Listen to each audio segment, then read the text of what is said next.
Greetings.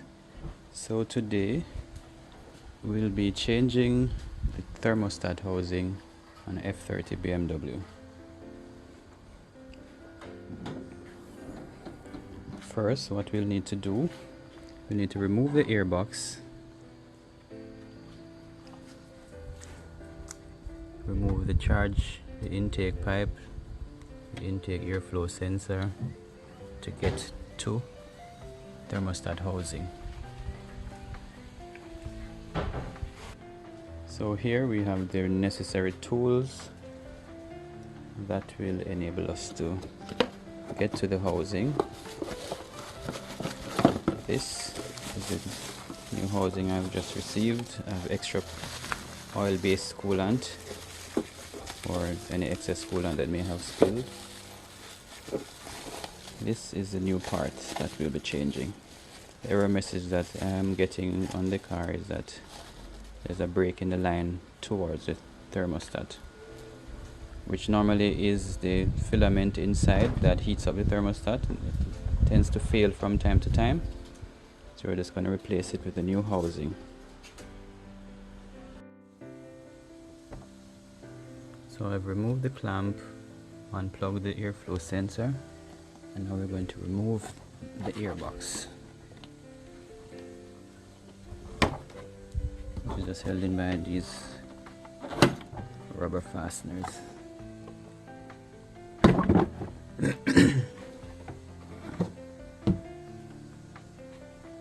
this exposes the area that we're going to work on. Now there's the thermostat assembly there that we're going to be replacing.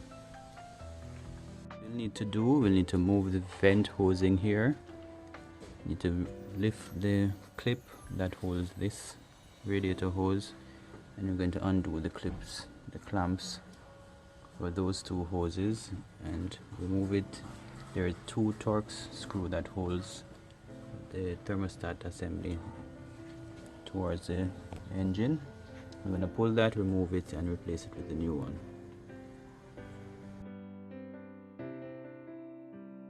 Alright, so we remove the radiator hoses, and now we're taking out the Torx T30 screws. There are two of them that holds the thermostat assembly in. So I'm going to remove those, and then should be able to take out the thermostat assembly.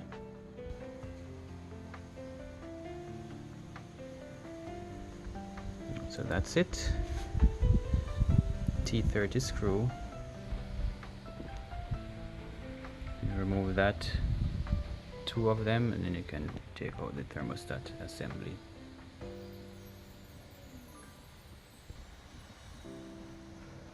Second screw. Now we can remove thermostat assembly. I'm going to get something and stuff in the ends to avoid unnecessary spillage of the coolant. Alright, so now it's out with the old and in with the new.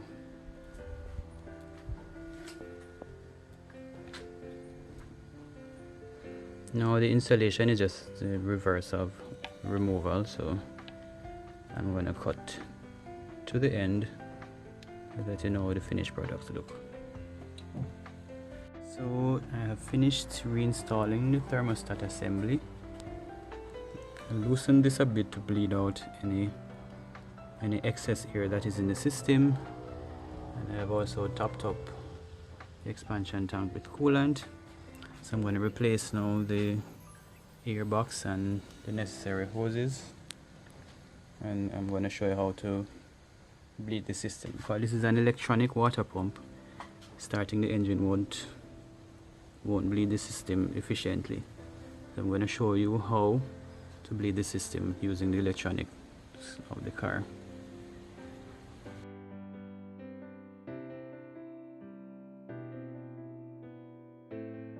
Okay, so now with everything assembled, and we're going to go to the front of the car or inside the car.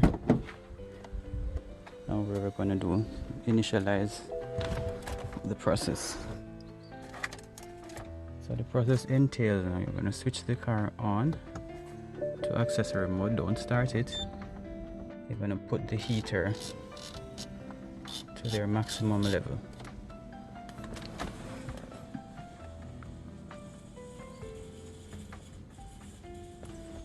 And you're going to hear purge process will be starting.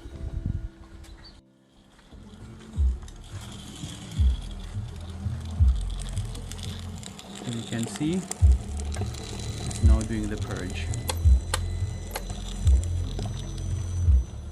This is getting rid of any excess air that would be in the system.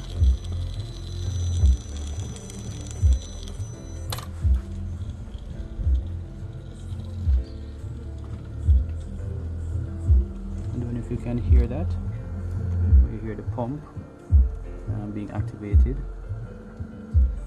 to flow, cycle the coolant through the system to get rid of any air bubbles that may be present.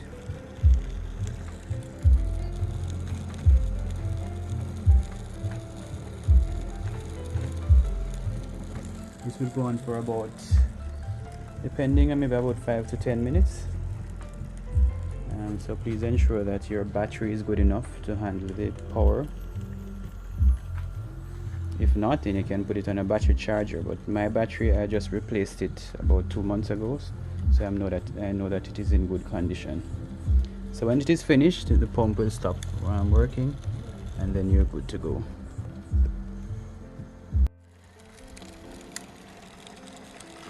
You'll be hearing the air moving through,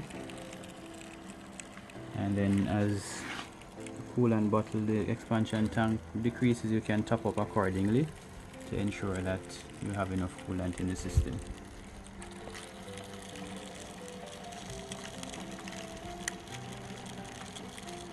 After about 5 to 10 minutes of running, and you notice that there's no more air here coming through the system, then you know you can switch off the car.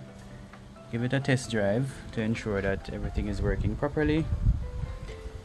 Oh, the reason for putting the heater all the way up, because the car is designed to use the latent heat residue in the engine, reserve in the engine, to get the heater in the car going. So when you turn the heater all the way up and switch on the car, it activates the coolant pump, thus circulating the coolant around in the car to get rid of the air. I've seen cases where persons say to depress the gas pedal. I don't see why that is necessary. You just need to turn the heater all the way up and allow it to run for 5 to 10 minutes to clear all the air out of the system. Well, thanks for watching. It's another video, technically simple. Remember, like and subscribe.